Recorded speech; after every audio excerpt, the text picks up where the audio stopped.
Good morning, everyone. Today in Yerushalayim, in the Old City, Purim is being celebrated.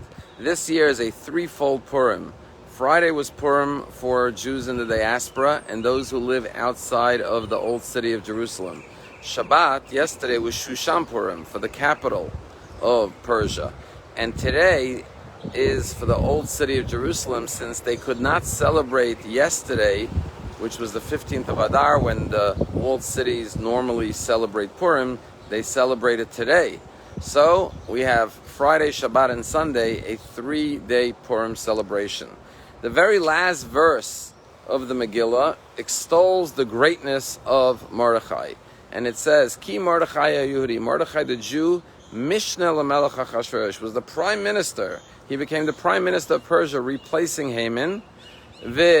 Ratzui l'rob achav. He was liked by most Jews. V'gadol hayudim. He was great for the Jewish people. Dorish tov la'amo. He sought out the peace and the goodness and the welfare of his people. V'dover shalom l'chol zaro, and spoke for peace on behalf of all of his descendants and posterity. And the question is, why in this verse, which lauds Mordechai as being this great Jew who became prime minister of Persia, does it throw in something derogatory, which is that he was only liked by most Jews, meaning that not all Jews approved for Mordechai. You know, the war against Achashverosh and Haman is not only a story that happened 2,500 years ago. Persia, which is Iran, continues to be the greatest threat and enemy of the Jewish people, with its leaders still calling for the destruction of the Jewish people. A matter of fact, on Friday, which was the actual day of Purim, an Israeli ship in the Gulf of Oman, an Israeli-owned cargo ship, was attacked with some kind of explosion went off, and the ship had to be docked, and thank God the crew was not harmed.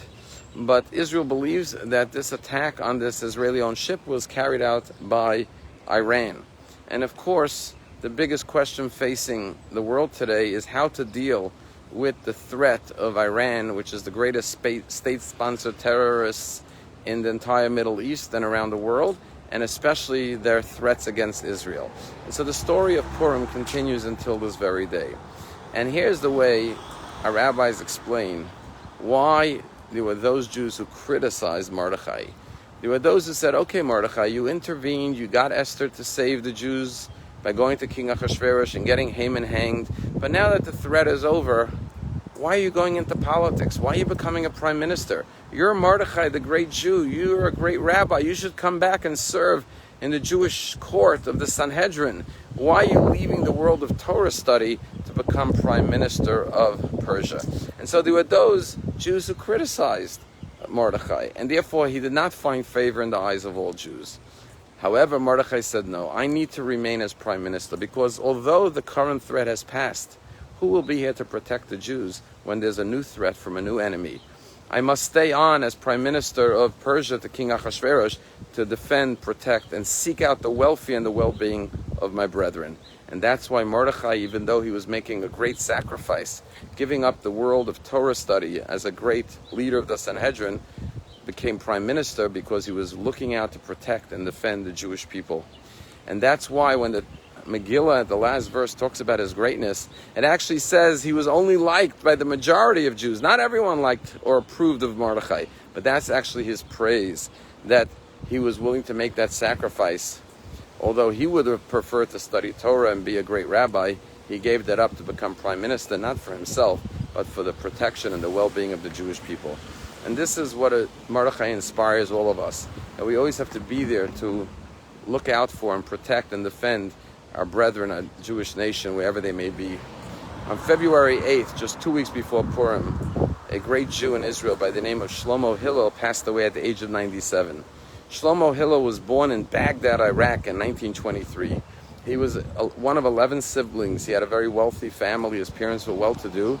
But in the 30s, as Nazism was rising, Hitler was rising to power, and Mein Kampf was translated into Arabic, and there began to be the Fahud, the Nazi sentiments amongst the Muslims. They started attacking Jews in pogroms, and at that point, the Hillel family left Iraq and went to Israel. Now, the Jewish people in Iraq, Baghdad, from the times of the destruction of the first temple, 2,500 years ago, as it says, Al Narod Bavel, we sat at the rivers of Babylon, which is current day Iraq, and we wept for Jerusalem. And there's always been a Jewish community there for 2,500 years. But in the 1930s, the Hillel family realized it was dangerous to stay, and they relocated, immigrated to Palestine. And then as anti-Semitism was growing against Jews and more Jews were being killed, literally thousands, by anti-Jewish sentiments of Muslims being inspired by Nazism, the Jews in Iraq were in grave danger. And Schlomo Hillel joined the Haganah at the age of 23. And in 1946 he joined the Haganah, and he decided he needs to help get as many Jews out of Iraq as possible. And so he started to create, through the Mossad, secret missions of going in with disguised as an Arab and taking Jews out to immigrate to Israel. But then even that wasn't enough. And so he had this plan where after the World War II, there were American pilots with planes which he was able to commission to fly to Iraq as a cargo ship airplane, and he was able to smuggle Jews onto the plane by having Jews hide at the end of the runway and cut open a hole in the fence where, as the plane was about to take off, they would run onto the plane, and he brought hundreds of Jews over to Israel that way.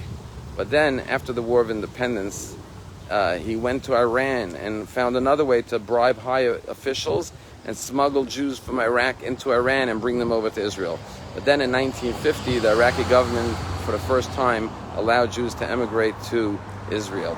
And at that point, he realized time is of essence. So again, he disguised himself as a British official, and he went into Iraq and he signed up tens of thousands of Jews to get their papers within a very short time to be able to immigrate to Israel. And he arranged literally close to 1,000 flights, and he is credited with having saved 124,000 Jews from Iraq to bring them over to Israel. And today there is practically no Jews living in Iraq.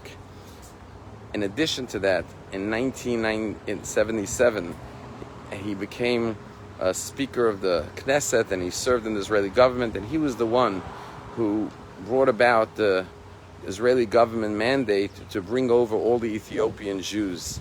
And he's credited to have brought over another 120,000 Ethiopian Jews to Israel as well.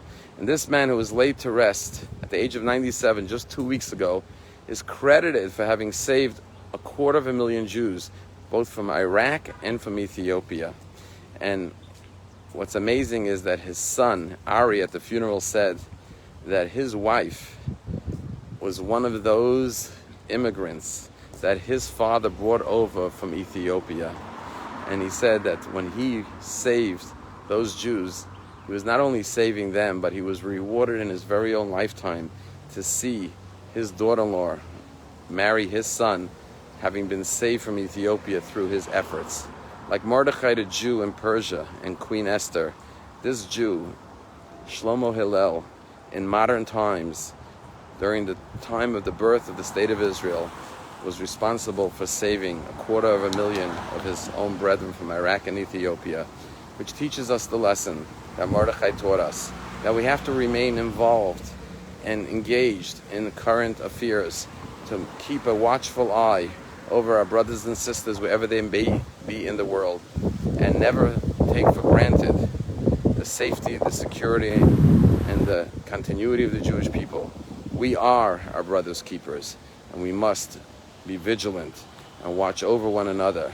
We are a tiny nation, and therefore we must be unified and love and support and care for the well-being and the welfare of each and every one of our Jewish brethren throughout the world. That is the joy of Purim, the joy of love, unity, and connection to Jews throughout the world. Have a wonderful day.